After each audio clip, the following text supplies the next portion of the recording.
Back to school is right around the corner. What should families know about immunizations?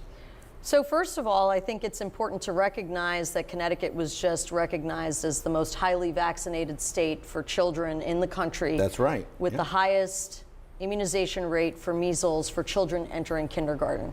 So this is an important time as you're getting ready to go back to school to make sure that your children are up to date on all their vaccinations that they need for school. And the reason that it's useful is it'll keep your kids in school, it'll keep them healthy, it keeps your family healthy. And it's a great checkpoint in time to remember as you're getting ready with new backpacks and clothing and pencils and books, making sure those vaccines are up to date as well. And I think that state measles report was like 98.3%, which is like unheard of. Well, it's the best we've seen in a long time. We were quite high even before COVID. We did go a little bit down during COVID because a lot of kids were not in school and there were a lot of data backlog issues as well. But since then, we are even higher than we were before the pandemic. Wow. So we went up about 0.5% in the last year since our survey last year. We always have been in a pretty good state regardless. 95% vaccination rate for measles is what you need to have herd immunity. And what that really means is that, let's say you have an immunocompromised child who's in a classroom and can't get the vaccine for some reason. If 95% of the other children are vaccinated, that protects those that are more vulnerable within the community.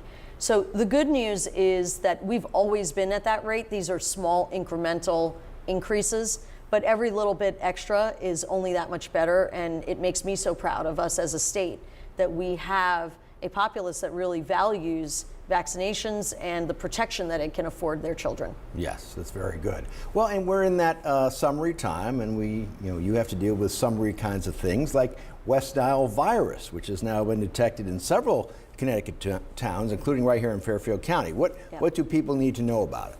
So West Nile virus is a virus that you can get from a mosquito bite. And we monitor the mosquitoes throughout the state, starting in the early summer and going into the early fall practically, looking for the pools of mosquitoes that may be having West Nile virus in them. We have not had a human case this year yet, but we do that so that we can help issue warnings to people and to local communities. And sometimes local health departments will do local campaigns to get rid of mosquito populations where they know West Nile maybe has been detected. That is really governed at a local level. But what this really can do for us is say, mosquito bites are never fun. No. Nobody likes to get them. But when you know that there is a virus in them, as you said, that we've had pockets throughout Fairfield County where West Nile has been detected, that you want to be extra careful at dawn and dusk, wearing longer sleeve clothing, trying to protect yourself from mosquito bites, wearing insecticide to prevent getting mosquito bites.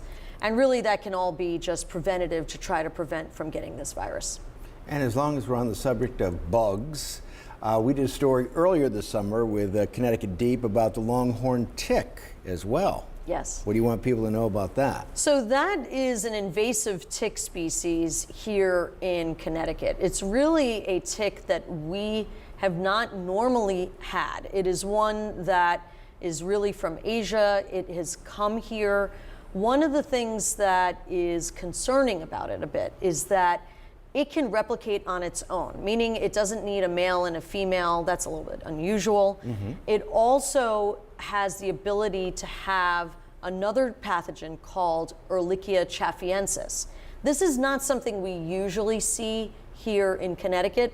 We only had about a couple of cases in the first several years of the 2000s, but in the last 5 years, we've had 28 cases.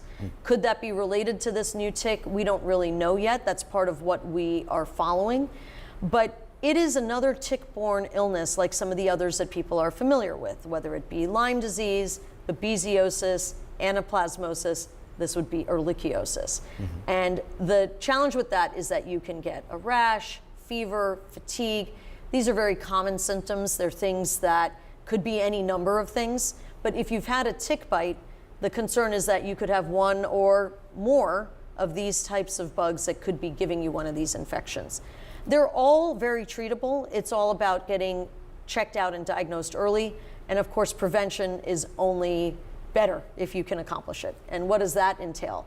It means wearing longer pants, trying to avoid the tall grass and wading through those tall grasses where deer may walk and then the ticks are on the grass and then they get onto you. And doing tick checks of yourself, your pets, your kids when you come in from the outside if you've been hiking or going through those very wooded areas. So also wearing long socks that you can potentially tuck your pants into. Some of these things are uncomfortable to do in the really hot weather, but you know what? It's starting to get a little cooler for us. So we want people to still be outside. These are the things that people can do to really just try to protect themselves from getting any of these bugs that we really don't want to have. In about the 30 seconds we have left, it's been a hot summer, as we know. Cooler now, but it could get hot again. What are some quick tips for folks? We really want to avoid heat stroke. We want really people to stay hydrated, be watching out for their young kids, making sure that they're not in the sun for too long, really thinking about your older and younger folks in your family, because those are going to be the ones that are the most heat sensitive. But you know, as school is getting back in session, kids are playing outside team sports, they're out there exercising, they're out there doing drills. And we really need to watch out for those kids as well, because it's really important to keep them safe.